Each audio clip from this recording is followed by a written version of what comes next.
San Diego's containment efforts may be paying off. The new progress in the county's fight against hepatitis A.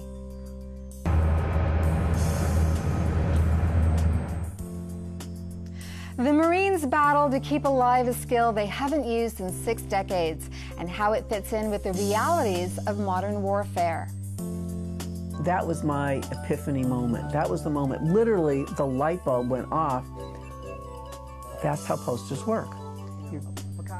Art that can change minds and lives. We explore the power behind posters.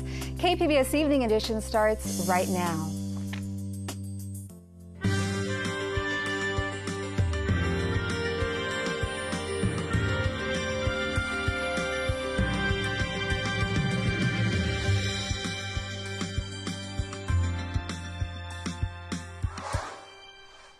Good evening. Thanks for joining us. I'm Amitha Sharma, filling in for Ebony Monet. County officials believe the hepatitis A outbreak is showing signs of slowing down. They're attributing it to an aggressive vaccination campaign. KPBS reporter Matt Hoffman has more. County Health and Human Services says the total number of vaccinations now stands at just over 95,000. The county is reporting 8 new confirmed Hep A cases. That's down from last week's 20. The total number of people infected now stands at 544 with no new deaths. This graph from the county shows the number of confirmed or probable cases by month. Now you can see when the outbreak was first discovered back in March, there were 28 cases. And for the last few months, that's been growing to around 80 cases per month. Then it starts to slow down in October with 31 cases. During a county board of supervisors meeting Monday, Public Health Officer Dr. Wilma Wooten said the recent trend is good, but that can change. The number of cases is decreasing. We've said in prior board meetings that this could be misleading because we know that we're going to be getting cases that fall under this long incubation period. At that board meeting, there was also a discussion about the way hepatitis cases are being reported by the county. Dr. Wooten says it usually takes around 3 weeks to verify cases with the CDC, meaning the confirmed number of deaths or cases from October could still rise. Now, Supervisor Ron Roberts was arguing that that can be misleading to the public, so Dr. Wooten says they're going to be looking at additional ways to present the hepatitis numbers. Matt Hoffman, KPBS News.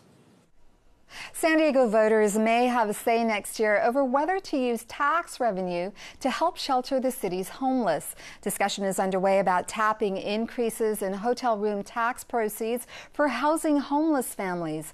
Councilman David Alvarez says other ideas like industrial tents and campgrounds are ineffective in addressing the crisis. The push to reshape the northeast corner of Mission Bay will have to wait a bit longer. KPBS reporter Eric Anderson has details. The Mission Bay Park Committee put off a decision on a redevelopment option for the Campland and De Anza Cove area.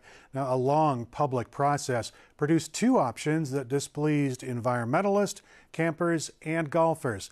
The Audubon Society's Rebecca Schwartz-Lesberg wants to see more natural habitat as part of the redevelopment effort.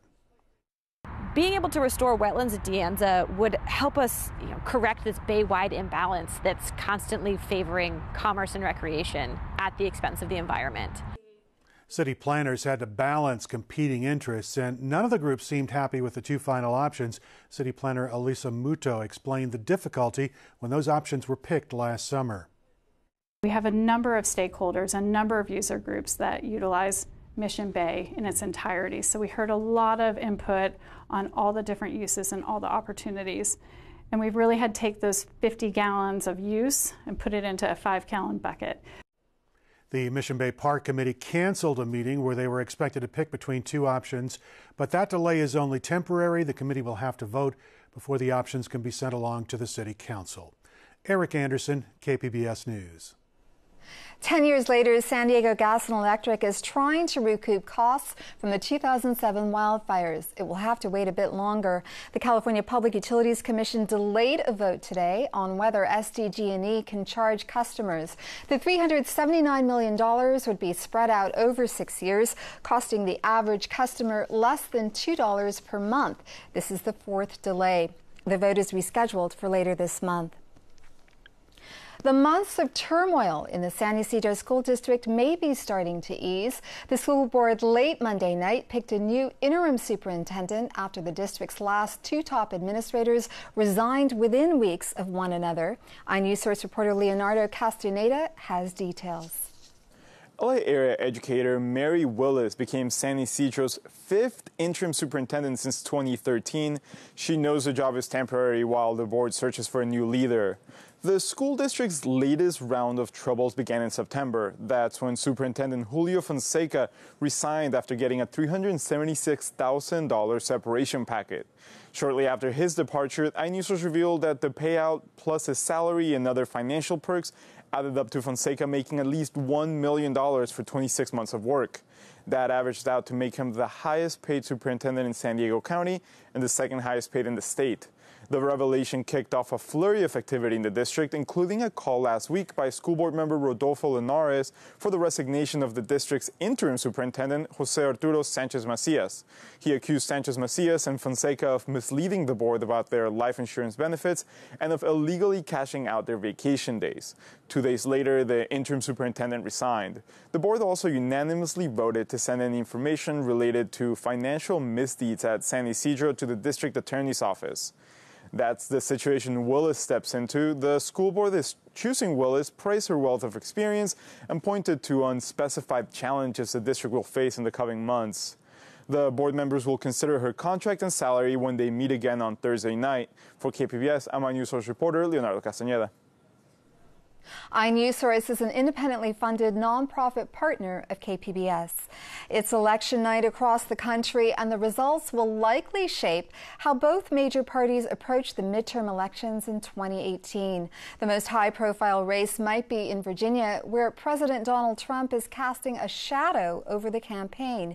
AP reporter Kelly Daschle has the story. Are you ready to win on November the 7th? Yeah!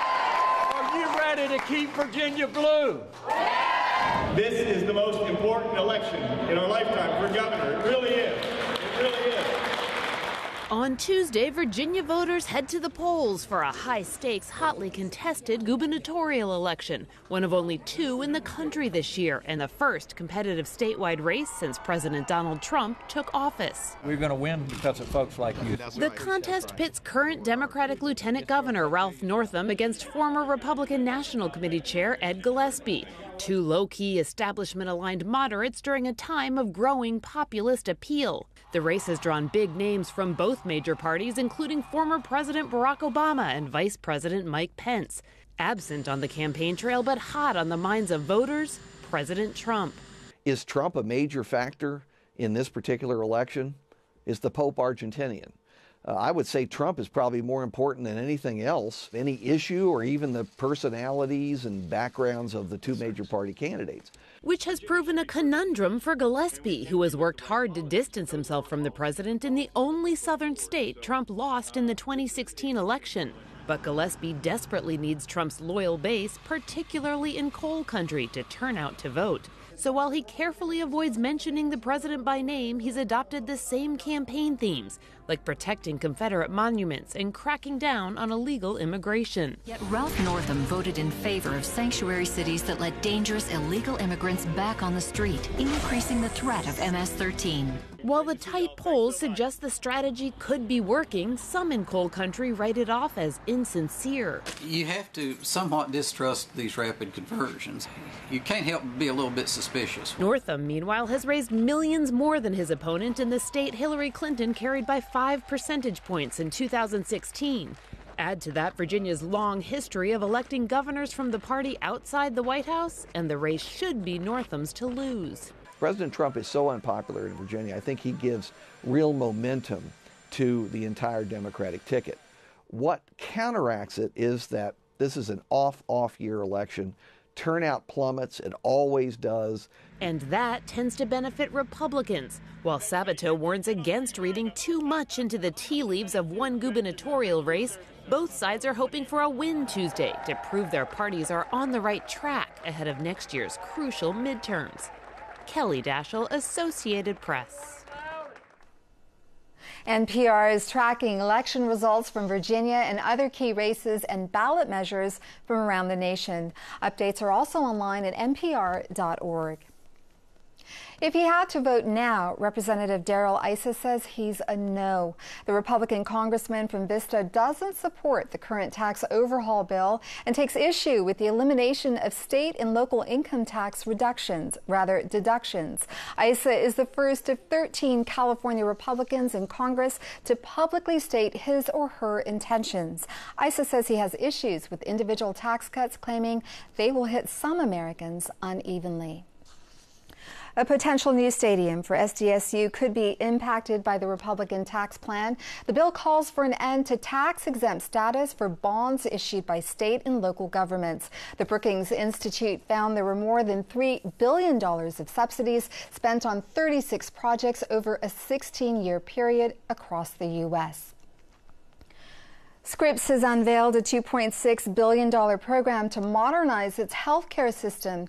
KPBS health reporter Kenny Goldberg says Scripps plans to build 3 new hospitals and retrofit 2 others over the next 15 years.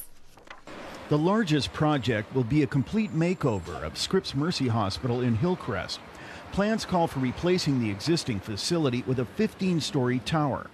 Scripps will also build new structures on its campuses in La Jolla and Encinitas.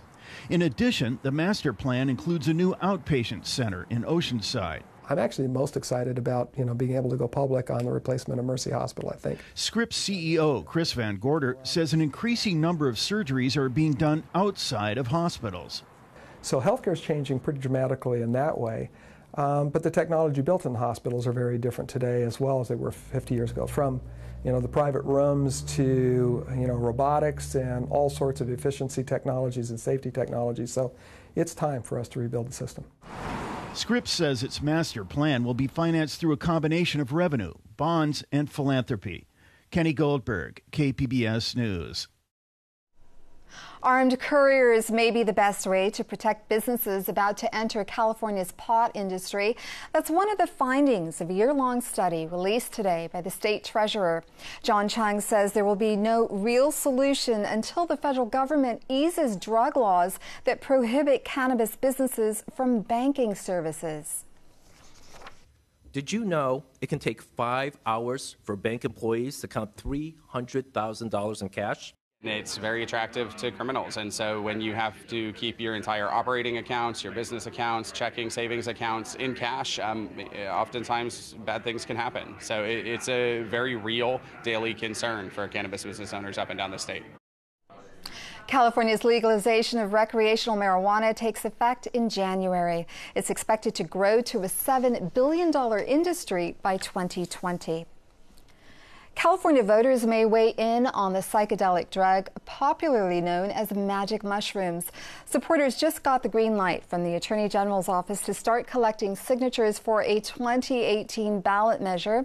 They would need to collect at least 366,000 signatures to qualify.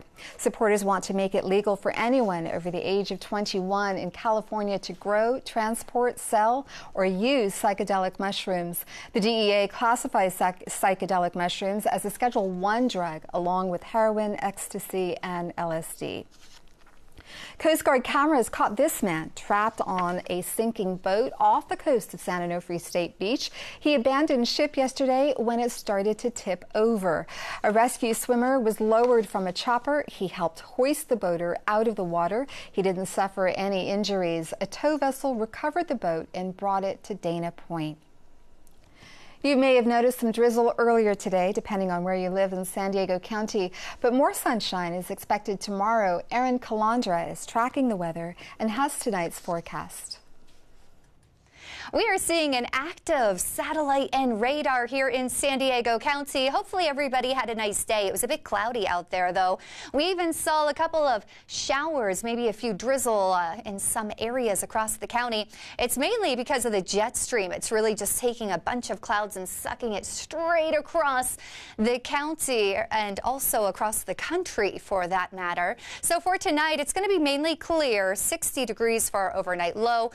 Tonight in Oceanside, Oceanside 50 degrees, Ramona 48, Poway 54, and Alpine 50 degrees. Mount Laguna 42 degrees for the low temperature. Wednesday, not bad. We do have a high pressure system in place. It's going to keep much of the southwest very dry and sunny. It's going to be a lot sunnier tomorrow than it was today. To the north, we will see some rain. That is definitely not reaching us here in San Diego. So it's going to stay nice and dry, mostly sunny. Oceanside 75 degrees for the high temperature tomorrow. Ramona 76, Alpine 75, and Chula Vista 74. Borrego Springs coming in at 83, and San Diego 73 degrees. The next couple of days, not bad. Our temperatures are going to slowly decrease by just a few degrees. By Friday, we're at 71, and then we slowly rise back up. Inland, we start off at 80. We drop down to 74 by Friday, and then we start warming up yet again. It's going to stay dry and sunny. In the mountains, a nice cool 60 degrees throughout much of the rest of the week. Now, Sunday, we do warm up a little bit to 64. And in the deserts, it's still nice and warm. Temperatures right around 82, 83 degrees for the highs every single day. So beautiful sunshine here in the deserts with those nice warm temperatures. For KPBS News, I'm Erin Calandra. I'm John Yang. On the next news hour, in a closely watched election, Virginia voters head to the polls to pick their next governor. That's Tuesday on the PBS NewsHour. The Marines are executing a new plan for something they haven't done in 6 decades, storm a beach under fire. Critics charge traditional amphibious landings are out of step with the realities of modern warfare. KPBS military reporter Steve Walsh recently at Camp Pendleton for a major West Coast exercise and has this report. For 10 days, the Marines practice hitting the beach in simulated assaults as part of the annual exercise, Dawn Blitz. So in keeping with the secrecy of the scenario, we actually don't know where the Marines are going. But after landing here and after a hovercraft has landed, they've actually started to move south along the beach. After more than a decade of desert warfare, the Marines are trying to get back to basics. They're spending more time training with their traditional partner, the U.S. Navy. Dawn Blitz started as an exercise to ready Marines to deploy, but it's growing into a laboratory to test new concepts and equipment. We're on board the USS Essex, right off the coast of California. Outside you can hear one of the Ospreys getting ready to take off. The Essex looks like a tiny aircraft carrier designed to launch Marines by water and by air. For the first time, the Essex carried the new F-35 Joint Strike Fighter. The Marines also test-fired a new rocket system, both on land and for the first time from the deck of a ship. Part of new technology, the Marines hope will keep the old idea of amphibious assaults alive in the coming years. Our destroyers returned fire and moved in closer. The Marines haven't actually landed under fire since the Korean War. The remainder of the 5th Marine Regiment and the 1st Marine Regiment would simultaneously attack the city of Incheon. The amphibious landing at Incheon broke the stalemate for MacArthur's forces. They hit the beach on schedule. That was 66 years ago. The noise you hear is the sound of freedom. Brigadier General Rick Uribe is in charge of the exercise. I asked him why Marines even need this capability. Because it gives the president options. It allows him to have a force out there and then be able to go to a place at the time of his choosing and be able to go in forcibly if necessary. Though they haven't done this in a long time, the Marines argue that storming a beach is still an option, and there are a lot of other reasons to keep this skill set alive. While they are preparing to train on the West Coast, the Navy was landing Marines and supplies into the hurricane-ravaged Caribbean. Look at all the humanitarian assistance operations that are going on. You know, look at out in Puerto Rico right now, Haiti a few years ago. All of those, tragic situations. Had the Navy and the Marine Corps team not had this amphibious capability, I think there would have been a lot more loss and suffering of people. The year Dawn Blitz began in 2010, Secretary of Defense Robert Gates questioned whether the Marines would ever stage another amphibious landing on the scale of D-Day, Iwo Jima, or Incheon. Among the problems, anti-ship missiles have become cheap and readily available. They forced the Navy to stay farther at sea. And the main watercraft the Marines used to storm a beach the amphibious assault vehicle is out of date and vulnerable to improvised explosive devices. So this is the AAV. This technology has been around since the 1970s. It's a bit of a compromise. It's both a boat and a troop carrier on land.